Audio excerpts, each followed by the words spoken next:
Hello and welcome to day 57 of 365 Days Towards Racial Change. My name is Tomlins Nyback, and we are here discussing issues of race, black slavery, marginalization, vulnerability in America, conversely, alongside the argument of white entitlement and power. And we're looking at these mostly from an economic perspective is what we're trying to tease out as far as blacks having access to the wealth and resources of what is called the most powerful and wealthy nation on the earth. We're informed by a man named Dr.Claud Anderson. He's written a bunch of books. I've read 3 of them that we reference here quite heavily. First one, Black History Reader, 101 Questions You Never Thought to Ask. Black Labor and White Wealth, Search for Power and Economic Justice. Please get these books as soon as you can so you can fact check my commentary here ASAP. And finally, his national plan to empower Black America, Powernomics. And while these works may be a decade old or older, the arguments are still relevant. Not enough blacks have latched on to the message anyway, which is of no surprise. And so it's still very relevant. It's going to be relevant for a long time. If I doubt we'll see a day. Well, I don't see a day coming in my lifetime where racism is eradicated. America uses the term and the dynamic to create resources and wealth for all kinds of sectors in America. And it's very disappointing the way this nation, how this nation just can use the most apparently mundane topic or dynamic and capitalize on it. I guess that's the essence of capitalism. Might go into that someday. So we're finishing up a series of myths to impediments to empowerment and economic justice for black folks, getting into some pretty heady personal things. I could even lose some subscribers for some of this stuff. But we got to turn over every single rock. We got to do our best to be exhaustive in this year of exploration. So, I don't mind putting myself out there. I don't care. I'm kind of at the bottom. I'm not at any type of financial elite status like a sports star, game show host, talk show host, or anything like that. So I can speak a lot freely. And I hope I maintain my integrity if I do reach those echelons for black people. So we're finishing up a series of myths that we've been talking about the past couple days. But before we get too much into that, let me finish the introduction.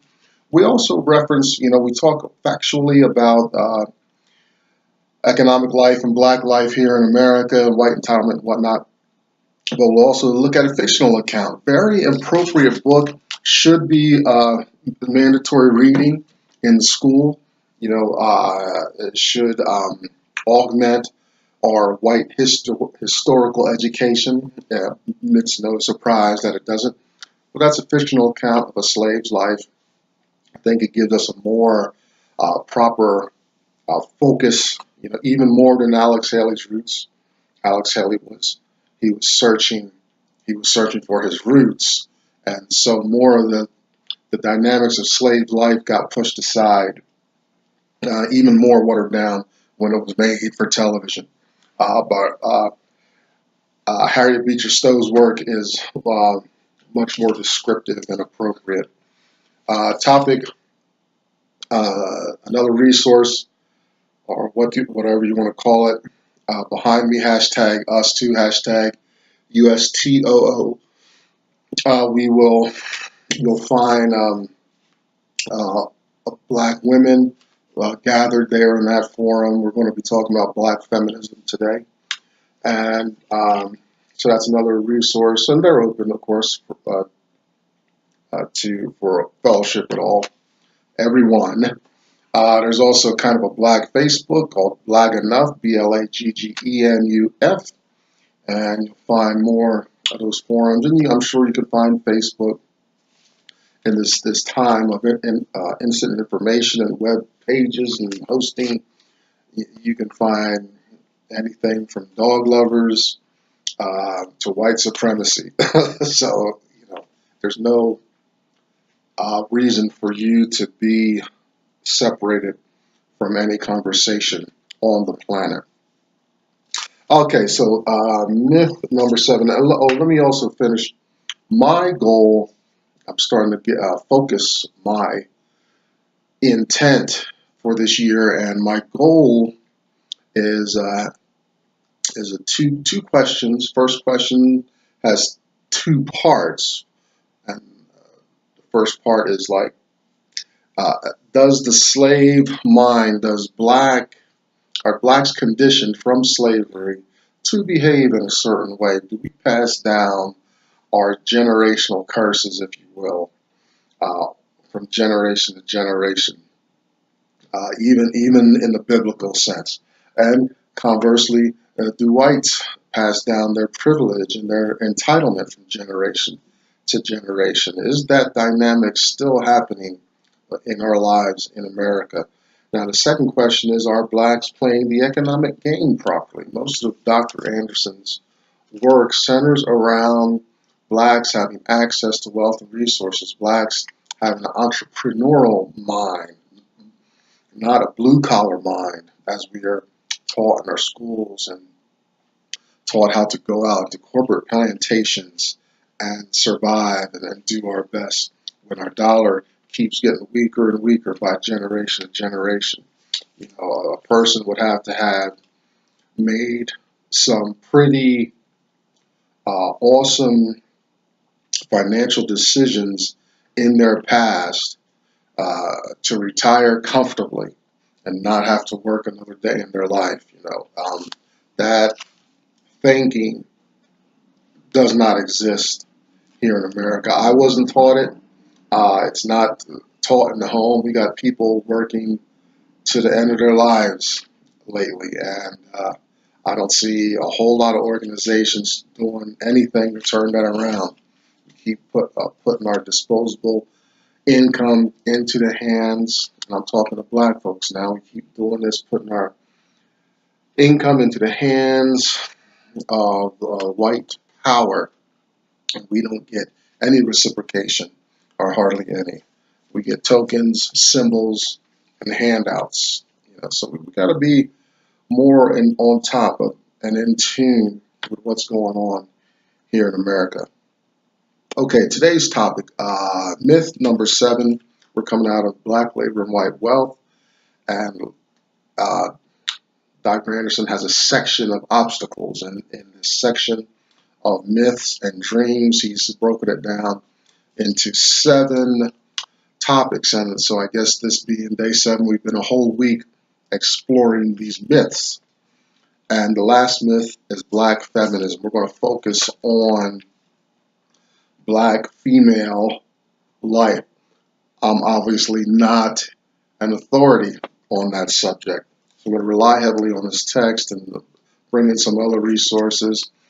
But I do want to say how, with all that black people are dealing with, how much does it serve white power, white entitlement, white privilege to have divided black homes, especially in the between man and wife, if that exists. We got so many relationships and dynamics, single mothers and men not handling their responsibilities. We've got too much fatherless homes. Listen, don't fall for the political jargon and ideas of free society, and that you're going to, as though a family unit a dispersed family unit is more potent and effective than a good, closed, strong family unit. You know, you ask those white people that have been together, held their marriages together for 25, 50 years. You really have to envy them. This thing with black folks just in and out of bed, creating babies, and you're my baby's mother. Well, what an object and device you are. My baby's father. You're just a sperm donor. You're adding no moral support to the community. You being the baby's mother, you're just a receptacle, a crucible to create life and spawn out these individuals on the earth. Vast majority of whom are going to be dysfunctional and be a burden on society. I'm glad we got plenty of mothers that have raised sports superstars and all this stuff, but those are the black fireworks, right? Fireworks, they come boom, and they're the initial sparse fireworks that you see on the 4th of July before the big finale. That's white fireworks. But blacks is boom, sports star, boom, game show host, and all these things going on. I'm glad for the mothers that hang in there. My mother was a single mother, but it tore my world apart, and I would have had better chances with a closed family unit. But these two individuals couldn't get along, couldn't get it on. Alcohol was present, and ad infinitum. We know that argument. So, what I'm going to talk about here may touch nerves, I don't know, but, let's talk about the idea. The Word of God is right on some things, and having mother and father together is good. You got to think, like, black folks just rush into things. Oh, sex feels good, You just spit out all these children and stuff and not being responsible. That's filthy and negligent. And it causes a burden on society, and it further stigmatizes black folks. All these children running around. So I don't have a lot of good things to say about single parent homes, especially black ones. We've got to do better. We've got to do better. Even if you're going to be homosexual, gay, whatever, let's stick together, or whatever that means. But let the man and woman stay together. Don't be just jumping around and stuff and being a moral outcast on the land. That's my little piece. So today is Black Feminism, and we're going to talk about Black Feminism, Black women. Now, feminism, it's more of a political term. I've been involved with feminist groups.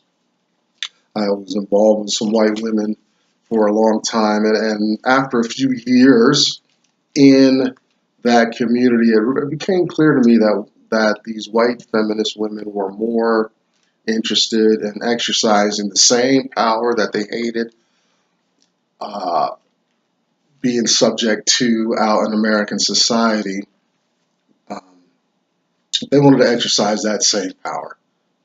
They weren't interested in having equal access to rights, wealth, and resources of the nation. They didn't. They didn't want their sexuality to be a barrier to those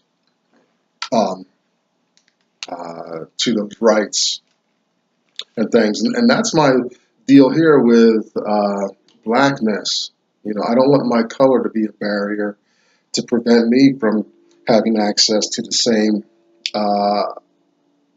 wealth and resources that every other color and race participates in the nation. And I'm not looking for some backlash, black militant um, uh, you know, process in the nation. I just want to walk uh, amongst American citizens as an American citizen. I want people to be less. I want people to sit with me on the train, not because I'm the last seat on the train. Let me just put it that way. So these white feminists, you know, it was clear. Now the door to their argument was always, the threat of sexual violence. That was the keystone of all their conversations. This thing with white feminism is an issue arising out of sexual assault, and that is. While that may be true in some cases, their underlying agenda is still white power, entitlement, privilege. That's just the door to window dressing. You know, leaning on their sexual assault history. Some of them, not all of them. You know, and remember, I'm talking from my experience, not from anything I read in a book. I dealt in these circles for a couple years. I know what I'm talking about. Uh, so that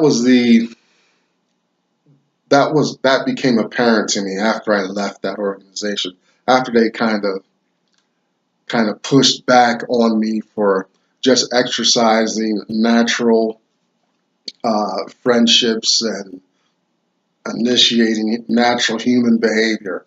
You know, they there was pushback on the black man in this community. That's my experience. So for black feminism, you got to watch out black women uh, because you don't be,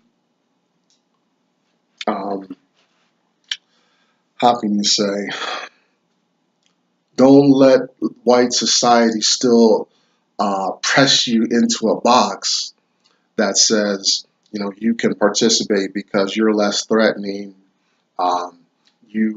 Back in slavery times, you raised our white children. You were very close in the homes and things like that. That's how that can be how white society is pressing you and moving you. Um, Black women being more apt to be with white males, breed with them today. Now, remember, back in slavery times, it was not a choice; it was a command. It was a mandate. If you were young, good-looking, black female, there was a high level of risk that your white male slave master would want you, desire you, and produce children from you.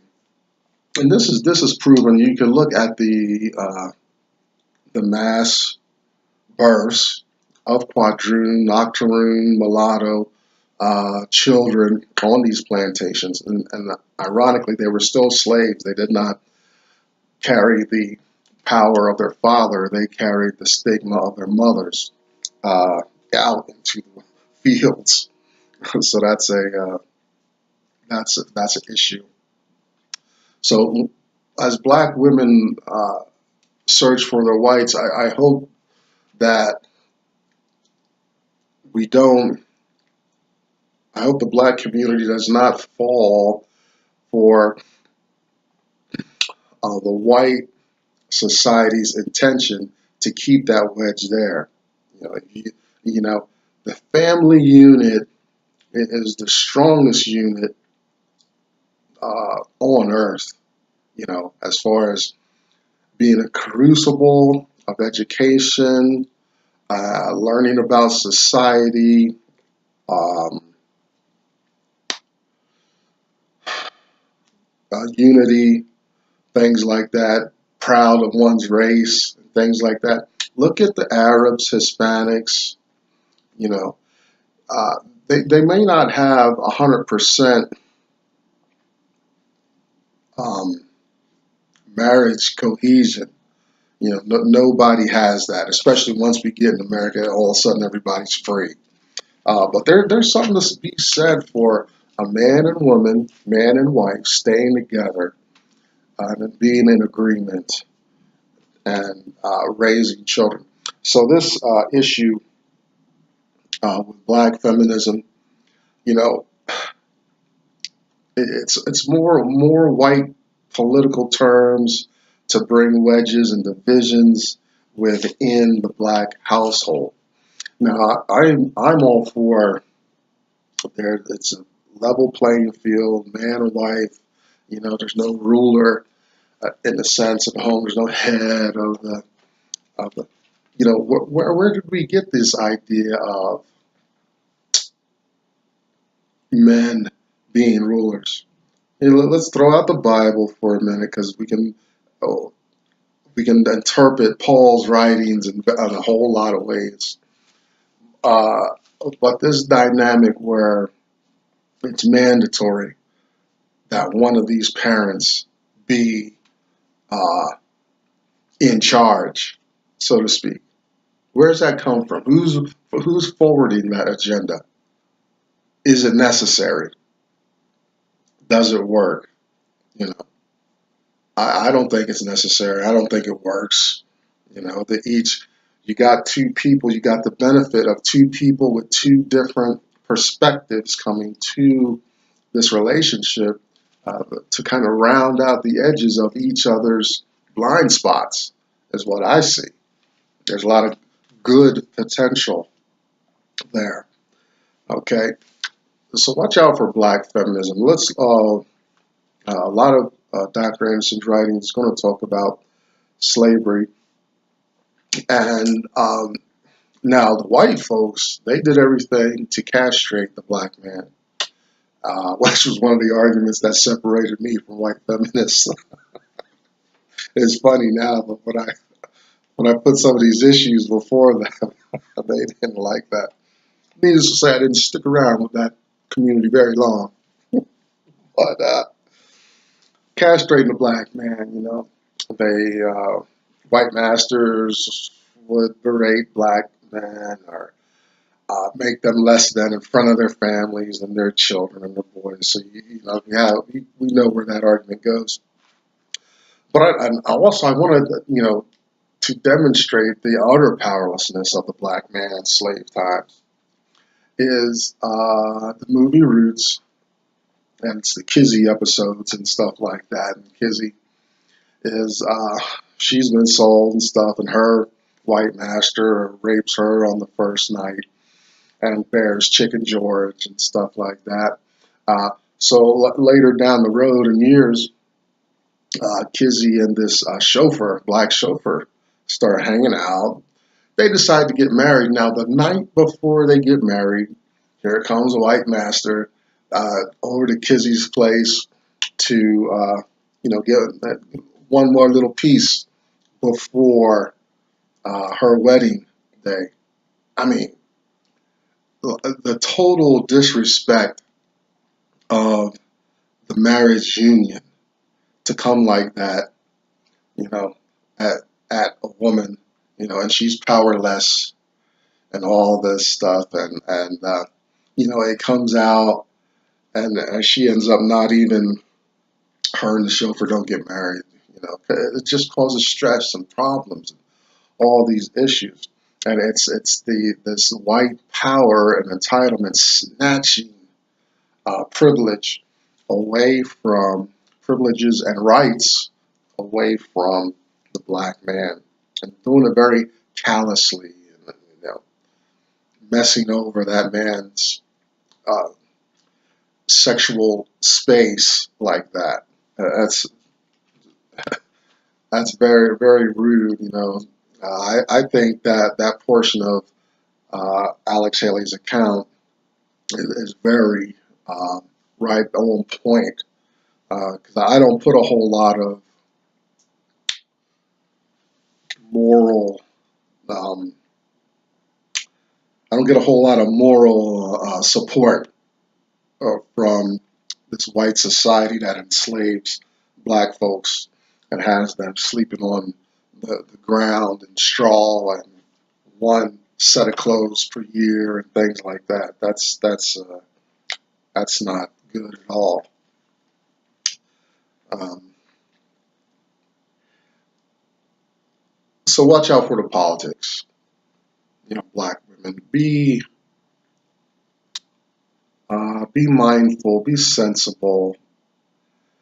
You know, everybody, I think, has rights. You know, this is God's earth, and the way the white folks have cordoned off land, and the way white folks have gathered all this free black labor and stuff is just inappropriate. And then not to provide any resources, and after the fact, and just dole out little pinches of privilege and wealth. That's boy, there's going to be a reckoning one day, a divine reckoning for the mishandling of sharing here on the planet Earth all around. There's going to be a day, you know. And also, black women, be careful about this term feminism and being involved. You know, I'm watching this one actress. She was I don't know her name right off the top. I should have done a little research, but she was in the Ray um, movie with Jamie Foxx. She was the woman that I think she was the one who died of the heroin overdose. His wife. Um, there were three prominent women. The Christian one lived. Then there was the one singer, and then there was another singer. And she's pretty. She's in the headlines a lot, but she's on getting awards. But I'm questioning. She's almost like this new spokesperson for feminism and whatnot. And we got the presidential race heating up, a lot of women there and things like that. And I want to caution black women on 2 points. One is that always keep in mind when it comes down to race, that's primary, that's first. And if race become our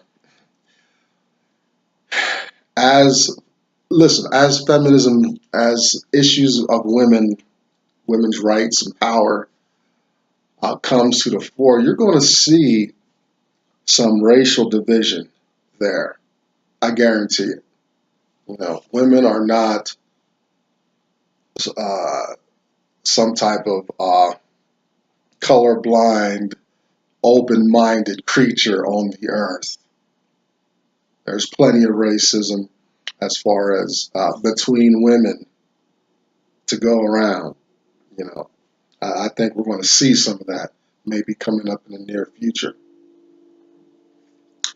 Um, and second, watch out for exercising, just having power to have power. That as more of a way to punish men or get back at men.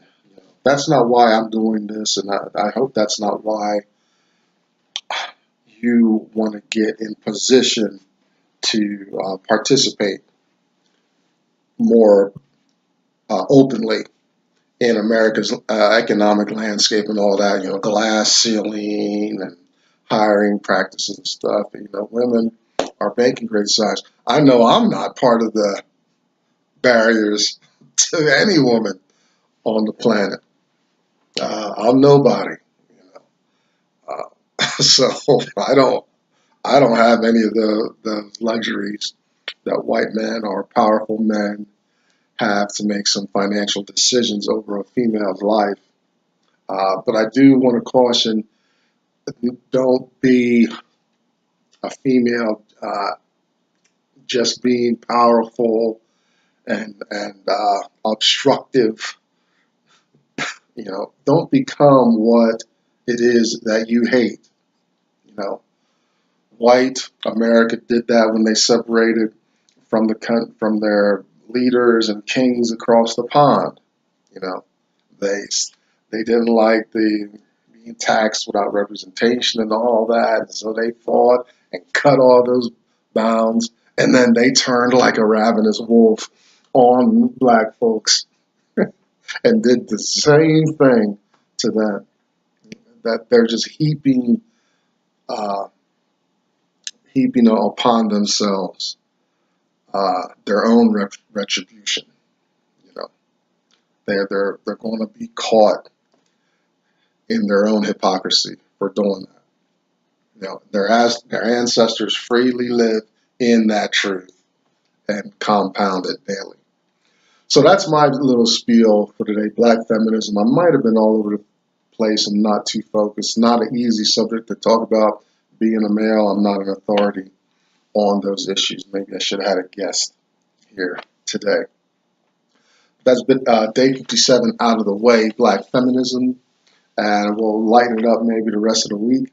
My name is Tomlin Nyback. That's 365 days towards racial change. We'll see you tomorrow.